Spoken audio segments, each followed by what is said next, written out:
Hello everyone, আমি শিলা। আমার নতুন একটা ভিডিওতে তোমাদের সবাইকে ওয়েলকাম। তো আজকে আমি করব রান্না। কি রান্না করব? আজ আমি রান্না করব পরোটা আর ছোলার ডাল। তো এখানে সবার প্রথমেই আমি ময়দাটা মাখতে বসে গেছি। আর এই ময়দা মাখতে না আমার খুবই বিরক্তিকর লাগে, কারণ এই ময়দা মাখলে এই হাতে লেগে যায়, এই ব্যাপারটা আমার ভাল লাগে না। সেই জন্য আমি ময়দাটা মাখি না। এর আগেও আমি রুটি বানিয়েছি, কিন্তু মাকেই বলি ময়দাটা মাখতে। আর এখানে দেখো আমি ডালটাও কুকারে দিয়ে দিয়েছি। আর এখানে ডালটা ফুটছে। তো ডালটা যেহেতু আমি প্রেশার কুকারেই রান্না করব, তার জন্য আমি আলাদা একটা কড়াইতে ফোড়ন দিয়ে নেব। ফোড়নের জন্য আমি নিয়েছি তেজপাতা, পাঁচফোড়ন আর আদা বাটা। যেহেতু আমি ওই প্রেশার কুকারের মধ্যেই এর আগে কাঁচা লঙ্কাটাও দিয়ে দিয়েছি, তো এটাই ফোড়নে দিব।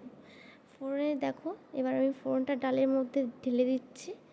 তো তারপরে আমি এখানে জিরে গুঁড়ো আর লঙ্কা গুঁড়ো দিয়ে দিলাম। তারপর আমি ময়দাটা বেলাও শুরু করে দিয়েছি। আর এখানে দেখো আমি কিন্তু রুটি হোক বা পরোটা গোল কিন্তু করতে পারি। রান্নাবান্নাটা তেমন না পারলেও এই দিকটাতে আমি আছি। তাই দেখো আমার পরোটাটা ভাজা হয়ে গেল। তারপর অনেক রাত হয়ে গেছিলো, তাই আমি রান্নাবান্না কমপ্লিট করে ঘরে চলে এসেছিলাম। তো এখানে আমি একটা থালে বেড়েও নিয়েছি আমার জন্য।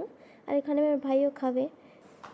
আর তোমাদের আমার ভিডিও কেমন লাগে সেটা কমেন্ট করবে। আর এখানে দেখো আমি খাচ্ছিলাম, আর ভালোই হয়েছে মোটামুটি, যেহেতু আমি প্রথমবার রান্না করলাম। মানে পরোটাটা এর আগেও রান্না করেছি, কিন্তু ডালটা ফার্স্ট টাইম। আর ডাল রান্না করতে আমার অতটা ভালো লাগে না। আর এখানে দেখো আমার ভাইও খেয়ে বলছে দারুণ হয়েছে। আর দেখা হচ্ছে নেক্সট ভিডিও।